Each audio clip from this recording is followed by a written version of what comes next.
التحلية هذه قد ما نصف لكم البنة تاعها وقليل عليها كما راكم تشوفوا، يعني تحلية قراف بنينة ودرتها بزاف مرات وراح نعاودها في هاد لي بتيورين وبهذه الطريقة. يعني فقط غيرت بضع مكونات فقط كما راكم تشوفوا هنا. اول شيء شنو نحتاج البنات؟ عندي كميات فخاز وجبت هاد لي بتيفيرين كما راكم تشوفين بزاف صغيرين، يعني نتوما استعملوا لي فيرين اللي يولموكم. انا حبيت نستعمل هذو باسكو يجي تحليه فيهم بزاف هايله وتجي بريزونطابل. هنا كما راكم تشوفوا واش ندير بعد ما حطيت هذاك فخاز تاعي كطبقه اولى. عندي هنايا كاس تامه كما راكم تشوفوا، استعملت هذا الكاس الصغيور وراح واش حنضيف له هنا؟ راح نضيف له قيس زوج مغارف كبار التفلون يكون بذوق الفخاز، يعني بما انه استعملت الفراز استعملت الفلون بذوق الفخاز باش التحليه تاعك تجي الذوق تاعها متناسق، ما تجيش مديكاليه يعني في الذوق. كما راكم تشوفوا درت زوج مغارف كبار تفلون ونخلطهم يعني مع هكذا ذاك الكاس تاع الماء.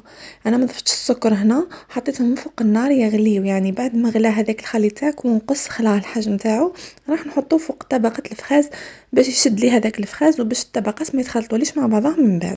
ابخي هنا راح نروح للطبقه الثانيه. واش استعملت هنا؟ عندي نص كاس تحليب. شتو هذا الكاس ما راحش نستعمله كامل، راح نستعمل فقط النصف تاعو. نضيف نصف كاس تحليب مع ملعقه كبيره تفلون فراوله بذوق الفخاز كما راكم تشوفوا، ونخلط كامل المكونات تاعي هنايا.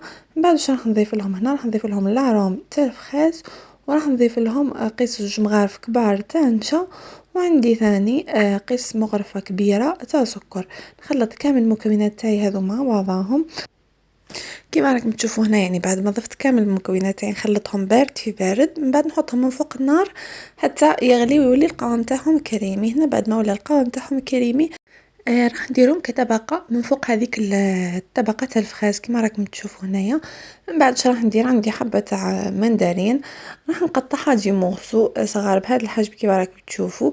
بعد ما قطعتها راح نحطها فوق هذوك لي فيرين كطبقه. من بعد هنا راح نجيب حبه تشينا ونعصرها، يعني هذاك العصير تاعها واش راح ندير له؟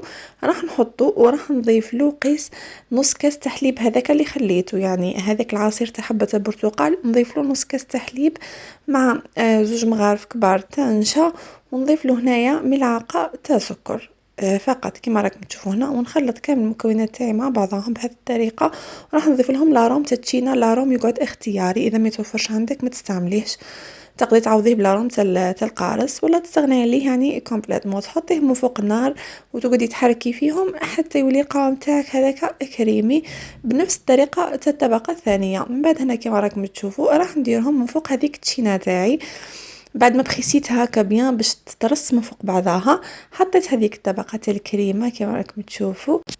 اما هنايا كطبقه اخيره واش نحتاج؟ عندي شويه تاع فخاز راح نضيف له قيس زوج مغارف هكا تاع سوبر كريم. هذه عفوا تقدري انتي تستغني عليها وتحطي الفراز وحده فقط. انا يعني باش تعطيني هذيك اللمعه وتجي بما انه يعني نصور لازم ديما الكاس تاعي ولا التحليه تاعي يكون بيان فيني باش نتوما تشوفوا هذاك الشكل المليح اللي شهي.